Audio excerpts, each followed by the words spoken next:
Hi, my name is Jordan, and today I'll be presenting Chapter 7, Behavior and its Consequences. So the first section in this chapter was Basic Tools and Issues, and it discussed reinforcement versus the contiguity theory.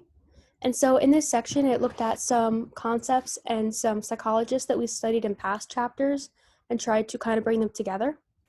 So this section emphasized the importance of reinforcement, and it discussed the reinforcement theory, which is an emphasis on the reinforcement consequences of behavior. And so in the reinforcement theory, positive consequences of behavior strengthen the behavior, while negative consequences weaken the behavior. And so this section also looked at psychologists who had some ideas that maybe differed from mainstream ideas. And so one psychologist did not believe that reinforcement was necessary for learning, which was kind of a radical idea. And he believed that learning occurred whenever an S and an R occurred together. So he developed the contiguity theory, which assumed that learning took place in only one trial. And it also included the stimulus elements, which get connected with the response on any trial. So this idea was different from kind of the mainstream ideas of learning, but it does bring up some important points. So there's the stimulus sampling theory, and he believed that the reinforcer did not stamp in the SR connection. So on any learning trial, presentation of the reinforcer will change the background stimulation so much that the response that was just associated with the stimulus will be preserved. So the next section focuses on flexibility, purpose, and motivation, and it looks at Edward Tolman, who believed it was not necessary to be mechanistic about behavior, but to be scientific about it. So behavior is inherently flexible and goal-oriented, and he did many different experiments, and in these experiments he used the elevated maze, the plus maze, and the T maze, and these were mazes that rats or mice would run through. And he looked at those for coming up with his ideas about learning. And so he came up with the learning performance distinction and the latent learning experiment.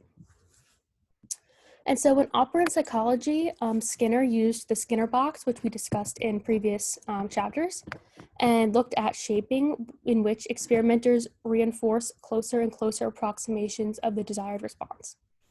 And so he also looked at superstitious behaviors, which result because of accidental pairing with a reward. This is very common in human experience. I'm sure you can all kind of come up with an example of this, but some people will carry around a certain object they think is lucky because maybe at one time in the past they had that object with them and something good happened to them. And so they have this superstitious behavior. And so operant behavior is very complex, and stimulus control is the occurrence of operant response dependent on a stimulus that set the occasion for it. And so this section also talked about fading, or the gradual transfer stimulus control from easy stimuli to harder stimuli by presenting both together and then fading the easy stimuli out. So stimulus control illustrates another way operant behavior is adjusted to the environment, and the stimuli that initiate the response do not elicit it. So discriminative stimulus is the setting the occasion for eliciting a response.